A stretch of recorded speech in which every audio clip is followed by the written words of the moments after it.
Mes petits enfants, je vous écris cela pour que vous ne péchiez pas.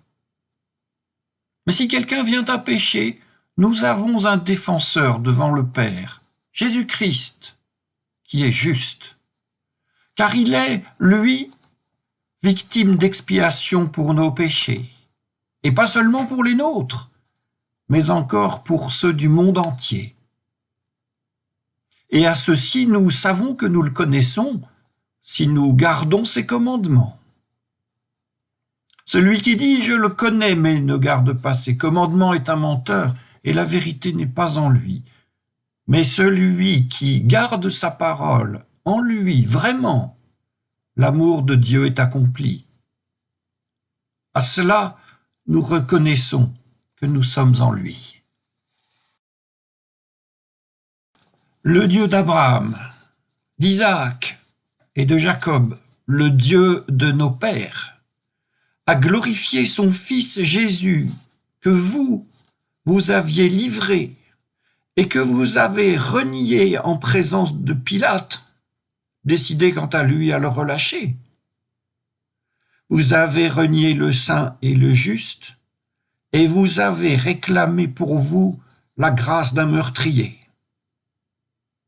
Le prince de la vie que vous aviez fait mourir, Dieu l'a ressuscité des morts. Nous en sommes les témoins. Grâce à la foi au nom de Jésus, ce nom vient d'affermir cet homme que vous regardez et que vous connaissez. Et la foi qui vient de Jésus a rendu à cet homme toute sa santé en votre présence à tous. Cela dit, frères, c'est dans l'ignorance, je le sais, que vous avez agi tout comme vos chefs. Dieu, lui, avait d'avance annoncé par la bouche de tous les prophètes que son Messie souffrirait, et c'est ce qu'il a accompli. Convertissez-vous donc et revenez à Dieu afin que vos péchés soient pardonnés.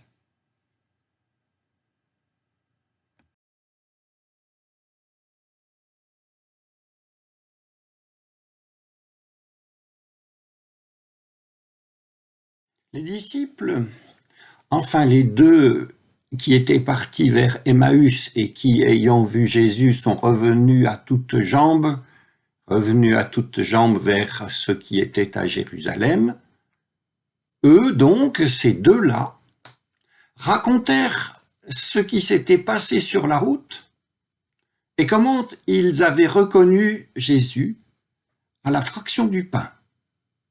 Et comme ils parlaient ainsi, Jésus fut présent au milieu d'eux et il leur dit « La paix soit avec vous ». Effrayés et remplis de crainte, ils pensaient voir un esprit. Mais Jésus leur dit « Quel est ce trouble? Et pourquoi ces objections qui s'élèvent dans vos cœurs? Regardez mes mains et mes pieds. C'est bien moi, touchez-moi. Regardez, un esprit n'a ni chair ni os, comme vous voyez que j'en ai. » À ces mots donc, il leur montra ses mains et ses pieds. Et comme sous l'effet de la joie, ils restaient encore incrédules, et comme ils s'étonnaient, il leur dit « Avez-vous ici de quoi manger ?»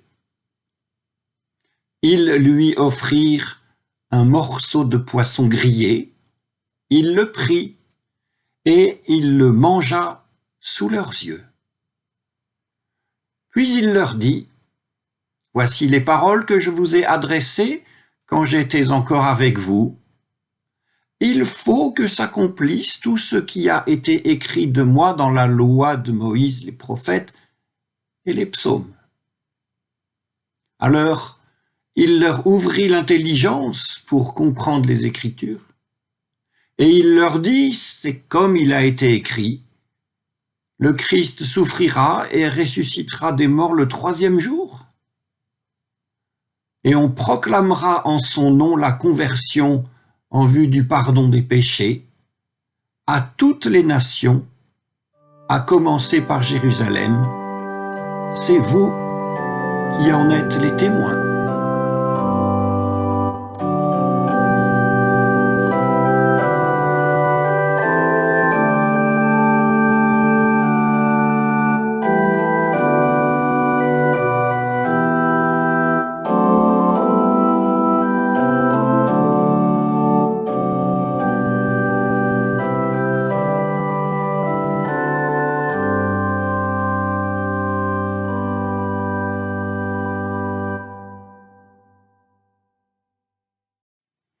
Aujourd'hui, de nouveau, le choix des textes du lectionnaire Dimanches et Fêtes nous propose un récit d'apparition du ressuscité et un discours d'apôtre.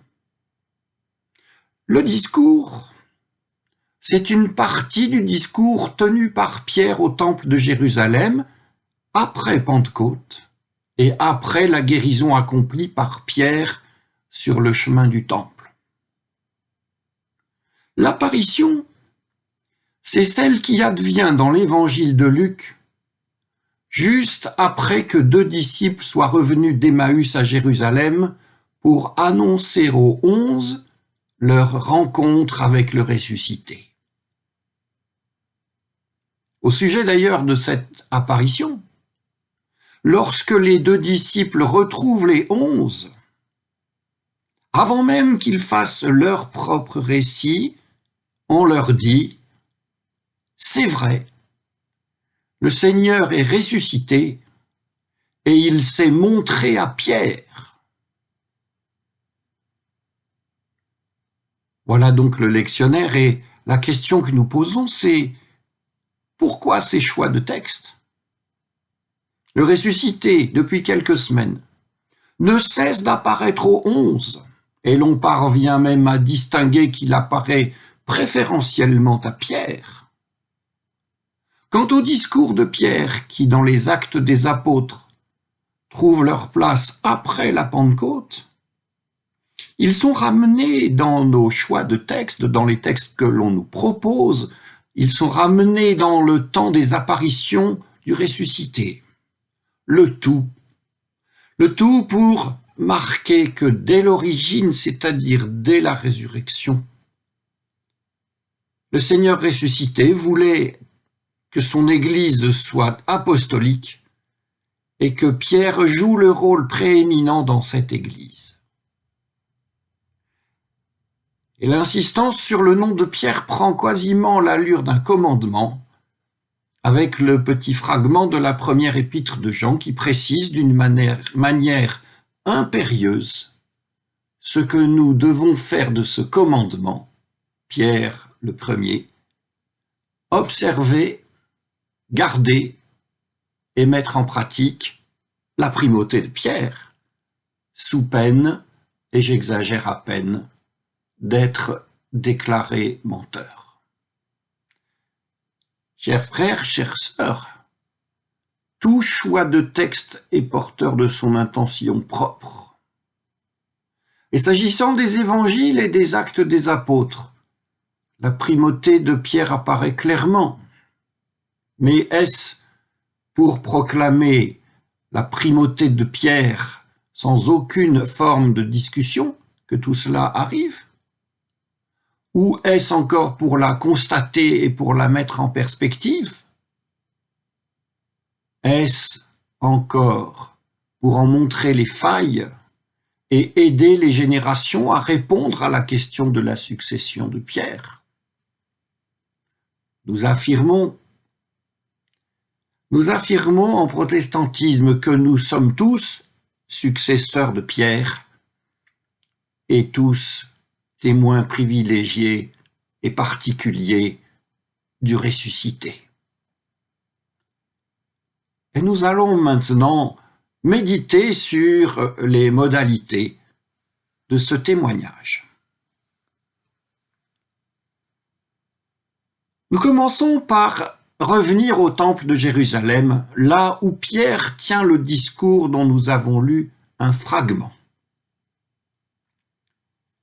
Alors, en ce temps-là, Le temple de Jérusalem était un lieu où l'on sacrifiait à Dieu pour toutes sortes de raisons, dont une, le pardon des péchés. Si le temple de Jérusalem était le seul lieu où, moyennant un sacrifice, on pouvait obtenir de Dieu le pardon des péchés, c'était déjà discuté en ce temps-là. Et ça l'était au moins depuis le temps de l'exil, au moins 4 siècles plus tôt. Nous pouvons même penser que dès qu'il y a eu quelque part un temple dédié à Dieu, la question de savoir si ce lieu était ou pas le seul lieu, cette question a été posée et discutée. Cette discussion est intéressante déjà, puisqu'elle revient un peu à poser la question du lieu où Dieu est présent. Mais ce n'est pas encore le plus important. Car le plus important, dans cette discussion, est de savoir si Dieu pardonne, pourquoi il le fait, s'il a besoin d'un sacrifice accompli parfaitement selon les règles pour pardonner. Et la première réponse que nous donnons, c'est oui. La forme des sacrifices a été inscrite dans la loi, elle a été donnée par Moïse et procède donc de Dieu. Le sacrifice doit avoir lieu de telle et telle manière et pas autrement, afin que Dieu efface les péchés. Réponse qui se pouvait faire, évidemment, autour du temple et dans le temple. Ceci dit, il s'est toujours trouvé des prophètes pour interroger la probité des prêtres, pour interroger la sincérité des fidèles et pour interroger, ou plutôt la réaffirmer la souveraineté divine. Et pour affirmer donc que Dieu ne subordonne jamais son pardon à la réalisation d'une action humaine, et que ce qui compte de manière suréminente en matière de pardon et de sacrifice, c'est ce qu'il y a dans le cœur de l'homme. Mais qui sait ce qu'il y a dans le cœur de l'homme? Eh bien, il reste donc que pour l'homme, pour le fidèle, Dieu pardonne comme et quand il veut. Ce qui ne signifie absolument pas que le fidèle soit dispensé de s'interroger, ni de prier, ni de s'humilier, ni de sacrifier. Le temple et ses traditions ont bien sûr une fonction, mais pas un pouvoir, pas ce pouvoir-là exorbitant qu'ont pu avoir ou prétendre avoir certains ecclésiastiques. Si pardon il y a, il relève toujours, in fine, de la seule volonté de Dieu. Dans son rapport au temple de Jérusalem, Jésus aura été du côté des prophètes. Il aura discuté la nécessité du temple. Il aura contesté la probité de ceux qui en vivaient. Et une fois ressuscité, et après avoir mangé, il dit à ses disciples, « Voici les paroles que je vous ai adressées lorsque j'étais encore avec vous. Il faut que soit accompli tout ce qui a été écrit de moi dans la loi de Moïse, les prophètes et les psaumes. » Et quoi donc? Où est-il dit ceci et cela? Et sans doute, les disciples, comme nous probablement, de rechercher le nom de Jésus dans les écrits anciens, de rechercher des chaînes de correspondance, des listes de versets qui seraient en somme contraignants, comme peut l'être une démonstration contraignant que pour les fidèles, pour le Messie et pour Dieu. Ceci étant dit, nous continuons et nous ouvrons de nouveau les Écritures. Alors il ouvrit leur esprit à l'intelligence des Écritures, nous donne la Bible de Jérusalem. L'intelligence des Écritures. Nous aimerions bien entendu connaître les propos qui sont sous cette expression, mais nous ne les connaîtrons jamais. Ce qui est en question ici ne relève pas d'une science des Écritures, mais d'une intelligence des Écritures, de l'appréhension au long fil du texte, appréhension du grand projet divin dont parlent les Écritures, c'est-à-dire d'une humanité destinée à être libérée des servitudes religieuses, c'est-à-dire aussi l'affirmation d'un messager toujours vivant de cette promesse toujours actuelle, promesse pour les personnes et promesse pour les peuples. Et nous continuons la lecture. C'est comme il a été écrit, le Christ souffrira et ressuscitera des morts le 3e jour, et en son nom sera proclamée la conversion en vue du pardon des péchés à toutes les nations, à commencer par Jérusalem. Ici, nous devons être prudents, car dans ce que nous venons de lire, de ce que Jésus dit, nous risquons de retrouver un lien de nécessité entre conversion et pardon des péchés.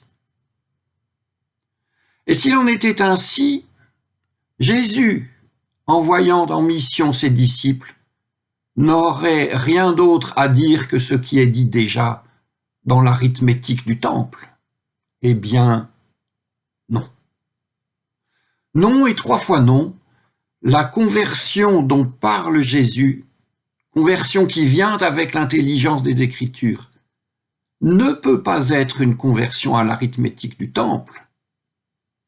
Et le pardon dont Jésus parle ne peut pas non plus être le pardon octroyé aux fidèles offrant dûment des sacrifices.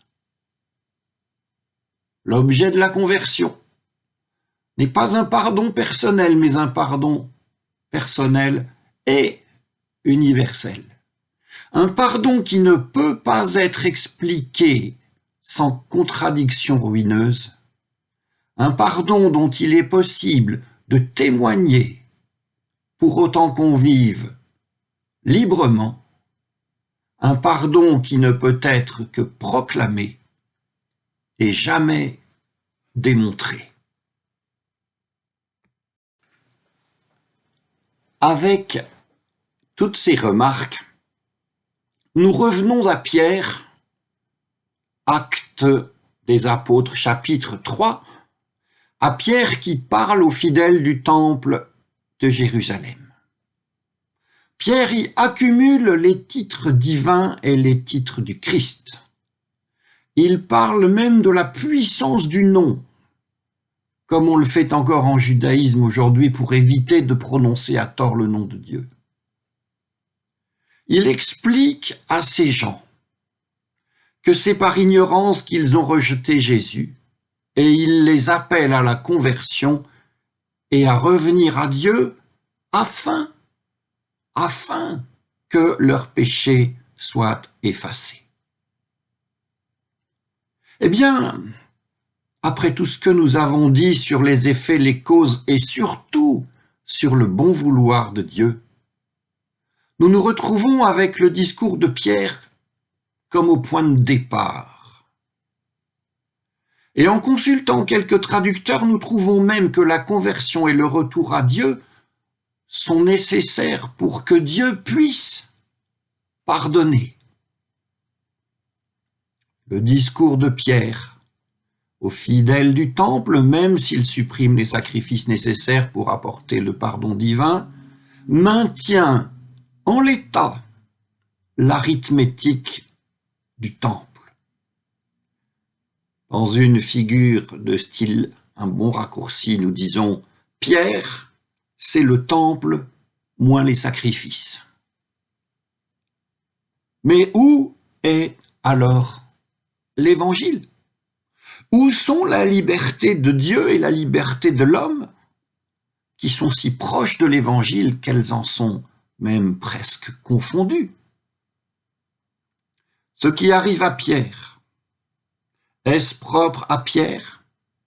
Ou est-ce le signe que l'Évangile est fragile, qu'il est toujours menacé d'être repris par des formes contraignantes de pensée et surtout de religion? Eh bien, arrivé à ce point de notre méditation, il nous faudrait, c'est tout un programme, reprendre un à un les discours de Pierre et regarder si les discours de Pierre évoluent, si la question de la liberté de Dieu et de la liberté de l'homme est traitée d'une manière différente, traitée sans contrainte en quelque sorte, au fur et à mesure que Pierre apprend de la vie, surtout de la vie de témoin. Et lorsque donc un peu de temps aura passé, relire les discours de Pierre en y cherchant l'affirmation progressive des traces d'une impossible et tellement importante liberté de Dieu et liberté de l'homme.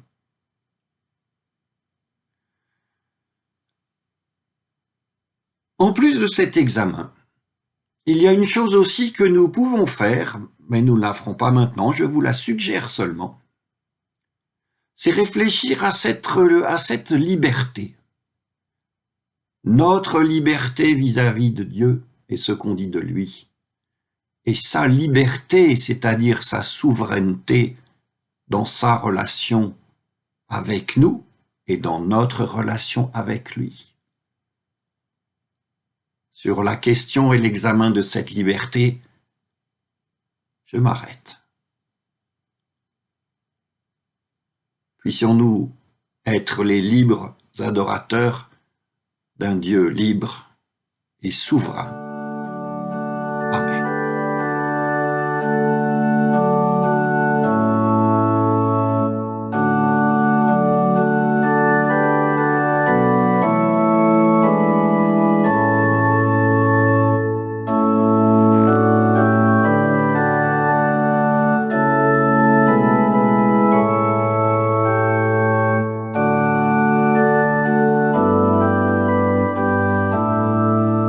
Seigneur, nous voulons te bénir pour tout ce que tu nous as donné, pour la communion des frères et sœurs en Christ, pour ta parole vivante, lumière, nourriture et vie que ton amour nous a donnée.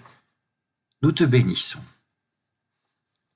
Pour cet être nouveau, renouvelé et libéré que tu fais naître en nous un peu plus chaque jour, nous te bénissons.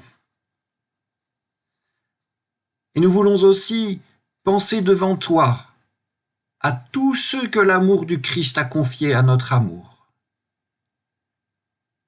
Et pour tous ceux que nous te nommons à cet instant dans le secret de nos cœurs, nous te prions.